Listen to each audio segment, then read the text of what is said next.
10th completed one. We are going to put it in our the weight loss if need to be. But really throughout the rehearsals, you get a closer look.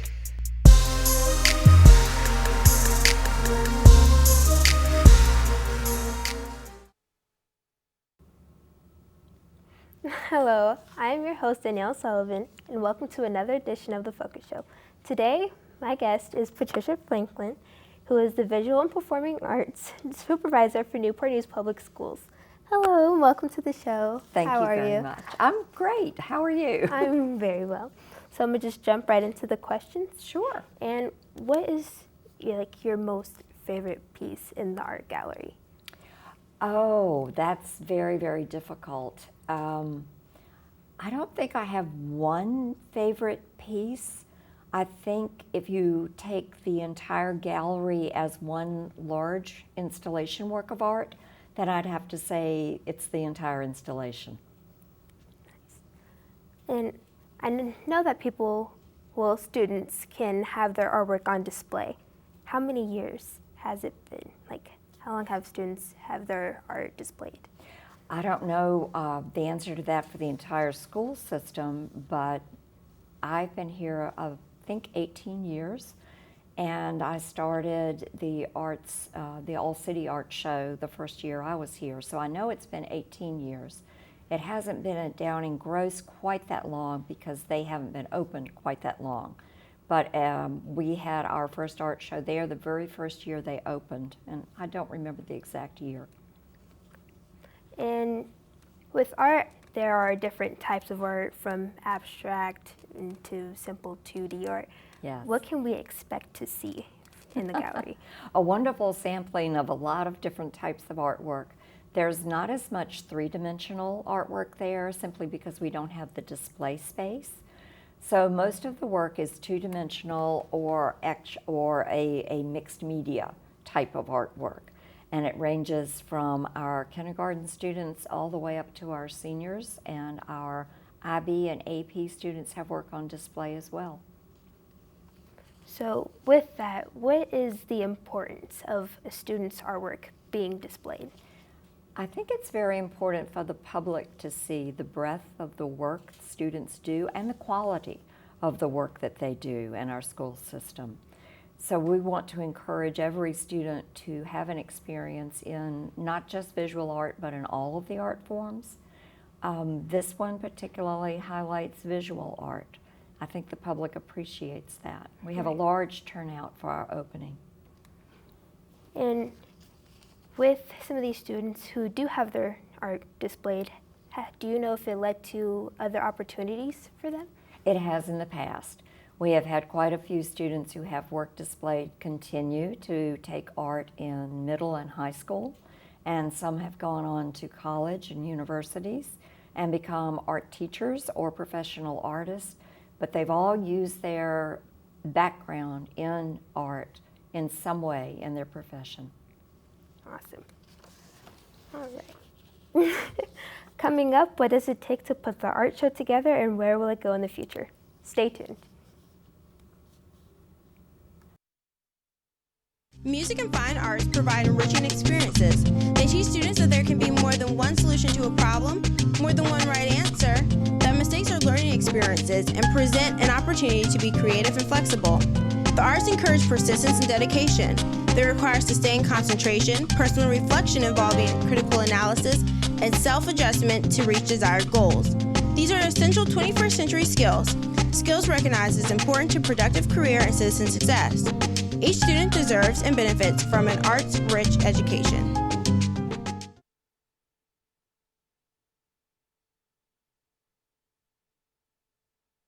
Research shows that reading aloud is the single most important thing you can do to help a child prepare for reading and learning. More than 15% of young children, 3.1 million, are read to by family members fewer than 3 times a week. Only 48% of young children in this country are read to each day. Is 15 minutes enough to make a difference? Yes.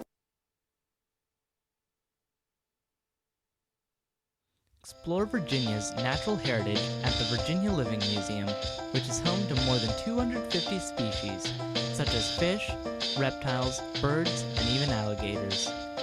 The Virginia Living Museum has a wide variety of fish and animals to see. They also have the Dinosaur Trail and the Children's Garden for kids, so come visit today.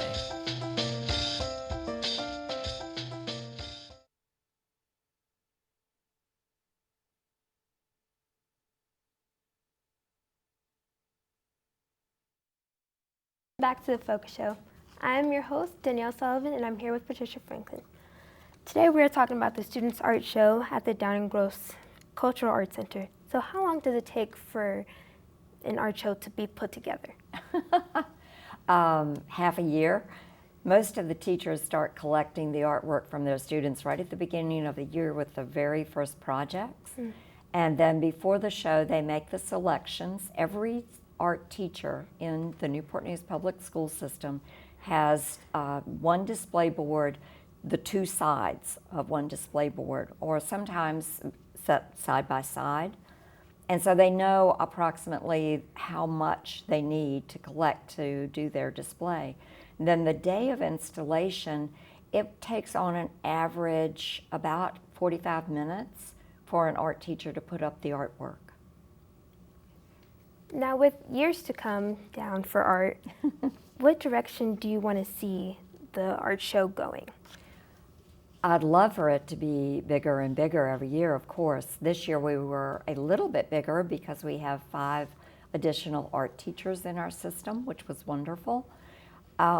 It would be great if we could display art by every student, but that would just be a monumental task. Right. And we would need a space much bigger. But some Right. of our elementary schools do put artwork by every student on display during Youth Art Month, which is in March. Interesting. All right. So how would you say art benefits the community? I think it beautifies the community in some ways, and I also think it makes people think. Artwork doesn't always have to be beautiful to carry a message and to touch someone. What type of work is put in by the students with artwork?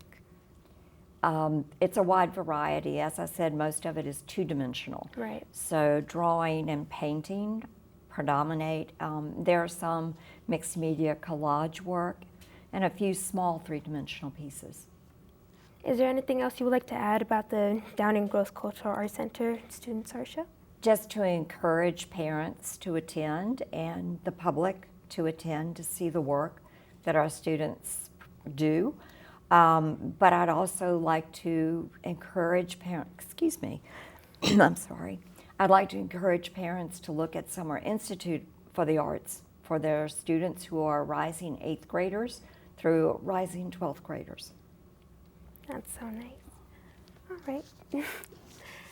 I would like to thank my guest, Patricia Franklin, for coming on the Focus Show today. I'm your host, Danielle Sullivan, and join us next time for another edition of the Focus Show. Take care.